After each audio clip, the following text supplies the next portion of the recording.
Have you ever stumbled across ancient laws and wondered, what was that all about? Rules about who could eat what, and why some things had to be perfect and others not so much? Well, today we're diving deep into Leviticus 22. It's this incredible chapter that basically lays out a blueprint for holiness, drawing a really sharp line between what's sacred and what's just everyday stuff. So this is the text we're going to be digging into. And you've got to remember, these weren't just some abstract philosophical ideas. For the ancient Israelites, these laws were a super practical guide for daily life.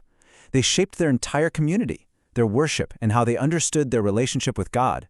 So let's break down how this whole intricate system actually worked. All right, here's our game plan. First, we'll nail down this core idea of holiness.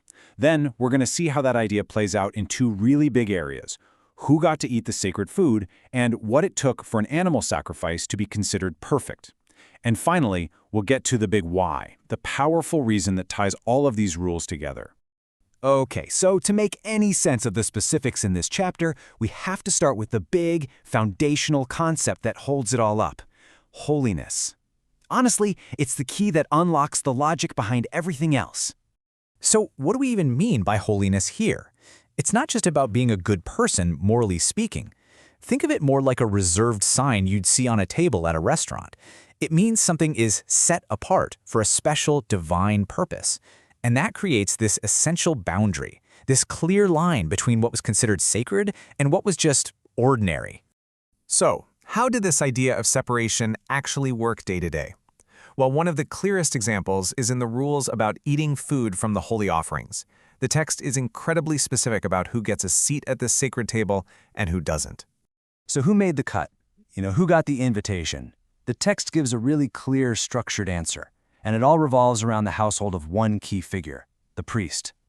The line they draw here is pretty fascinating.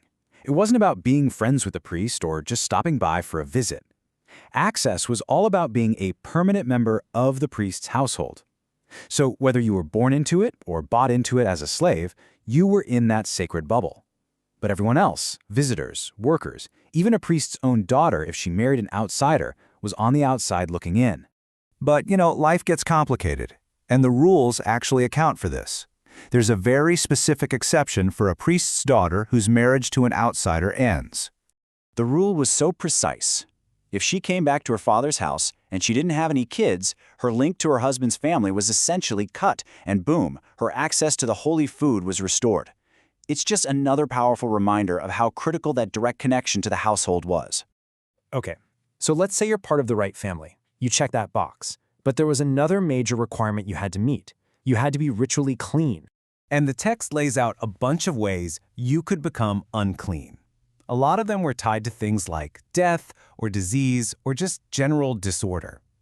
So this could happen if you touched certain animals, came into contact with a corpse, or even just interacting with another person who was already in an unclean state. But here's the thing. Becoming unclean wasn't a permanent state.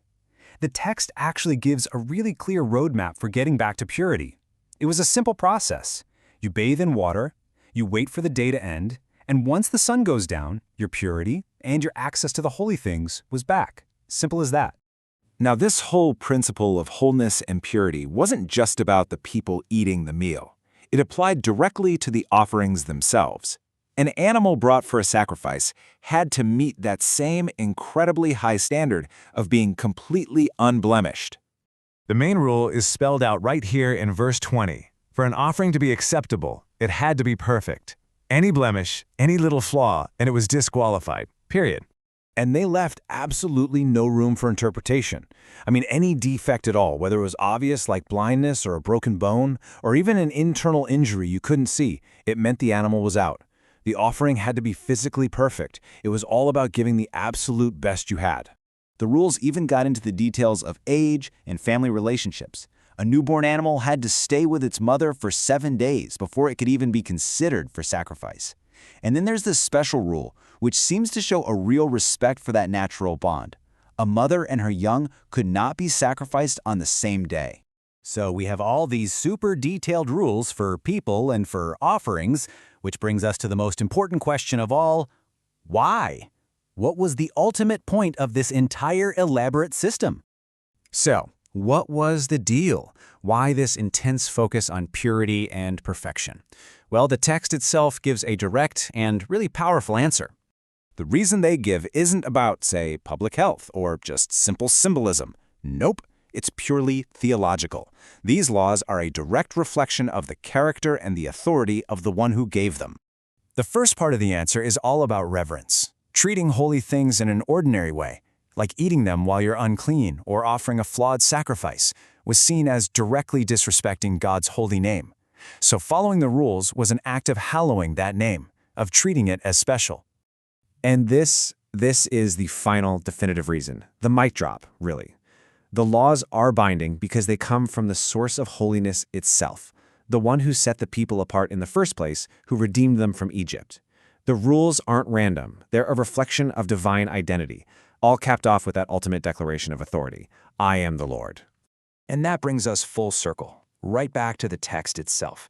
It's pretty remarkable how just a few verses can build an entire complex system, a whole worldview where every single detail is designed to maintain that separation between what is holy and what is common.